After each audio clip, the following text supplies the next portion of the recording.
Hello, my dear students. Have you ever wondered how plants prepare their own food even though they don't eat like us? The secret lies in a magical process called photosynthesis. Using just sunlight, water, and carbon dioxide, plants cook up their own meal glucose and release oxygen for us to breathe. Isn't it that amazing? Photosynthesis not only keeps plant alive but also supports all life on earth by providing food and oxygen. In this chapter, we will uncover how plants trap sunlight using chlorophyll, how light and dark reactions work, and why photosynthesis is the foundation of every food chain.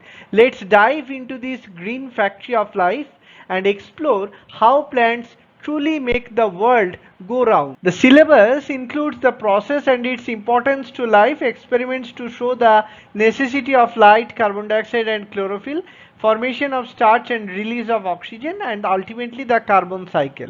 These are the scope of the syllabus, the process and significance of photosynthesis, structure of the chloroplast, explaining the site of light and dark reactions, opening and closing of stomata, potassium ion exchange theory to understand the mechanism of opening of stomata, balanced chemical equation for photosynthesis, introduction of terms like photochemical or light phase and biosynthetic or dark phase, light reaction details, photosynthesis of water, release of oxygen, ATP formation and NADPH, dark reactions basics like hydrogen from NADP combines with carbon dioxide to form glucose, plant adaptations for photosynthesis, factors essential for photosynthesis, starch test, diagram of the carbon cycle.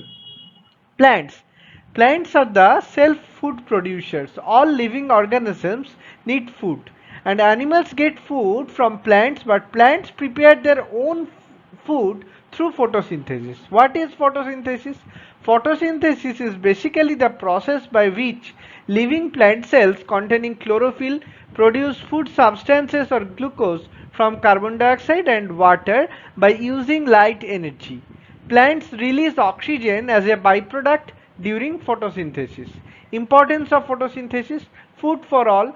Photosynthesis is the ultimate source of energy and food for all living beings, directly for plants and indirectly for animals and humans. Oxygen to breathe in.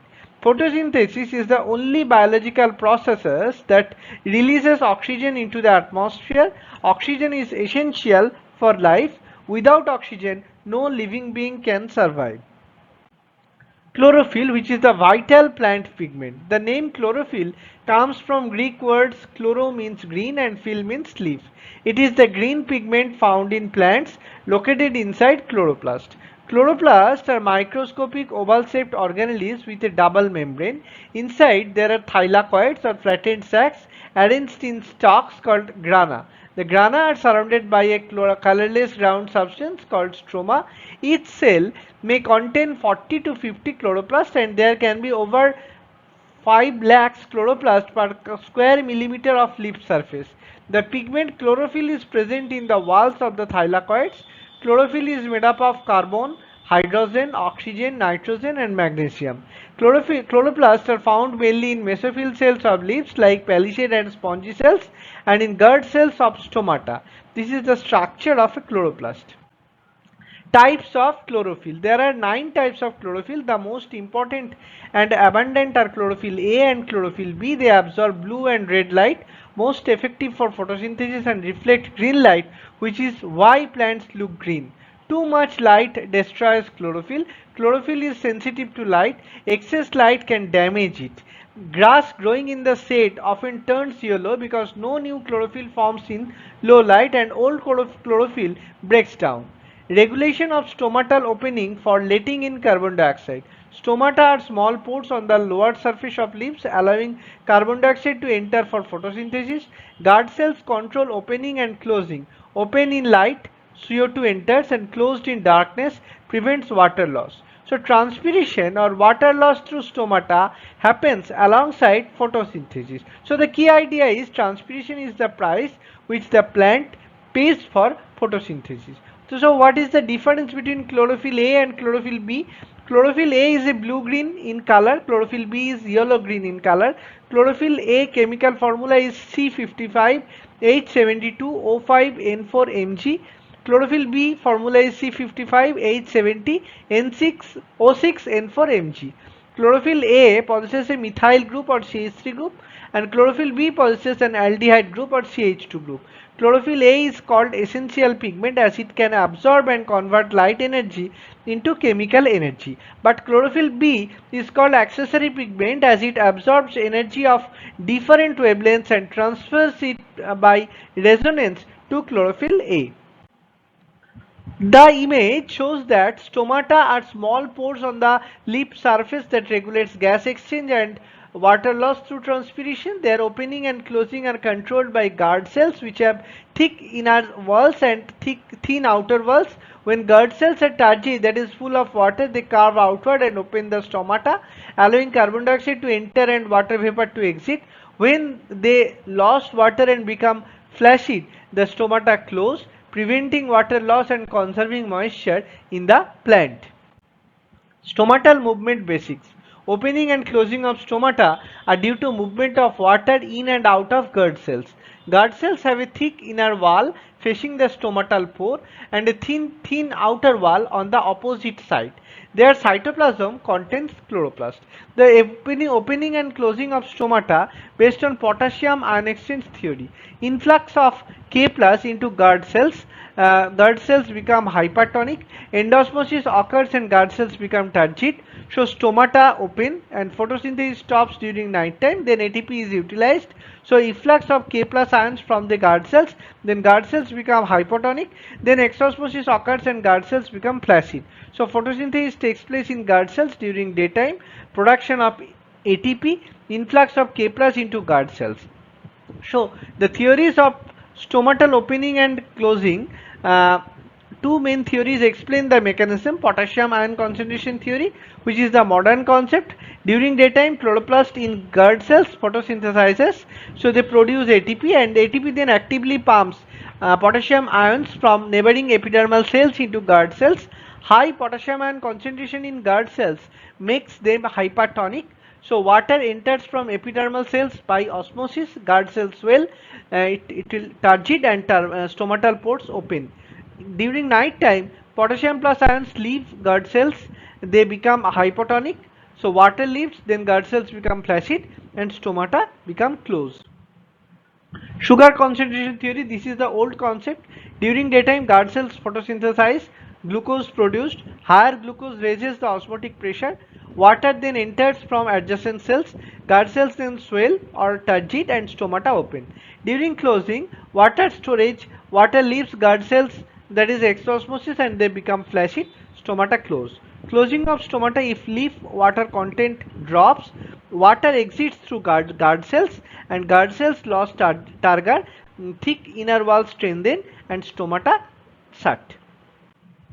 Process of photosynthesis. Location: mesophyll cells, both palisade and spongy parenchyma are the primary photosynthetic centers. During daytime, sunlight hits the leaves surface. Chlorophyll in mesophyll trap light energy. Energy powers chemical reactions to make food from raw materials like carbon dioxide and water. Carbon dioxide entry, carbon dioxide diffuses into the leaf through a concentration gradient. Photosynthesis equation: 6CO2 plus 12H2 in presence of light energy and chlorophyll, they will produce C6H12O6 plus 6H2O plus 6O2. CO2 comes from the atmosphere, H2O comes from the soil. So glucose is the primary product, a simple water soluble sugar. The water molecules shown at the end are reformed and not the same used as the start. Two main phases of photosynthesis: light dependent phase or photochemical phase and light independent phase or dark phase or biosynthetic phase. Light dependent phase, they occurs in thylakoids, chlorophyll containing structures inside chloroplast, initiated and driven by light, involves very rapid chemical reactions. Step 1 is the activation of chlorophyll. Chlorophyll absorbs light photons, it becomes activated as electrons reach a higher energy state. Step 2, splitting of water or photolysis. Light energy splits water molecules into hydrogen ion, electrons and oxygen, 2H2O. In presence of light energy, it will produce 4H plus 4E minus plus oxygen. It occurs in the grana of chloroplast. This is the light reaction. And end products of photolysis, hydrogen ions picked up by NADP to produce NADPH, oxygen released in the atmosphere, electrons help convert ADP to ATP by adding an inorganic phosphate. This process is called photophosphorylation because the energy comes from light. Light independent phase or biosynthetic phase. It is formerly called as the dark phase, but this does not mean it happens at night. It simply does not require direct light. It happens almost simultaneously with the light phase. It uses ATP and NADPH from the light phase to convert carbon dioxide into glucose, starch and other chemicals. As soon as glucose is formed, plants often convert it into starch for storage. This conversion involves polymerization, the process of joining several small glucose molecules together to form a single large starch molecule. In some plants, instead of starch, glucose is transformed into sucrose, also called cane sugar, which is disaccharide, meaning it contains two sugar units. In other cases, glucose may be converted into oils or other storage forms. Polymerization, that is the conversion of many small simple molecules into larger complex molecule. Example, when multiple glucose molecules make a starch, plants may also convert glucose into sucrose or cane sugar or soils. Adaptations in leaves for photosynthesis. Large surface area maximizes light absorption. Some plants have narrow leaves to reduce water loss. Example, oleander, pine, etc. Leaf arrangement at right angles to the light source, that is maximum light capture. Cuticle and upper epidermis are transparent and waterproof, allow light in without water loss. Numerous stomata, which causes rapid gas exchange, carbon dioxide in and oxygen out. Thinness of leaves, short diffusion path for gases. Chloroplast concentration in upper leaf layers. Quick light absorption occurs. Extensive vein system, rapid transport of water to mesophyll cells. This is the image showing the adaptation in leaves for photosynthesis. End results of photosynthesis: glucose, that is a primary product used for energy or stored.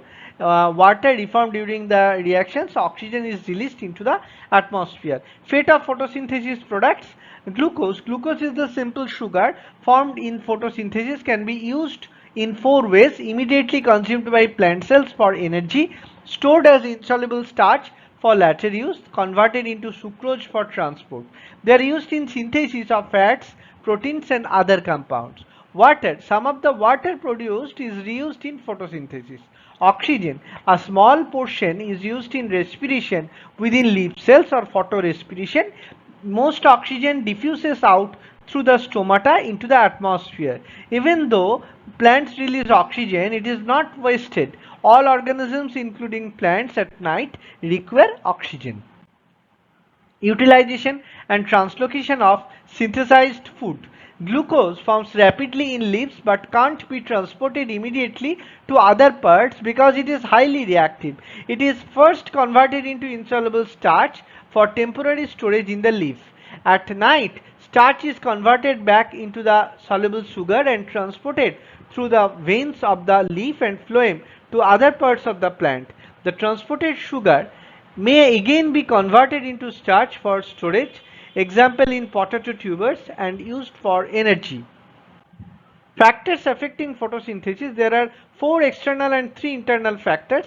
External factors are light intensity. Photosynthesis increases with light intensity but only up to a certain point S at 0.02% CO2 concentration. If CO2 concentration is increased, photosynthesis continues to rise until it stabilizes at a new higher point, that is S1 at 0.05% CO2.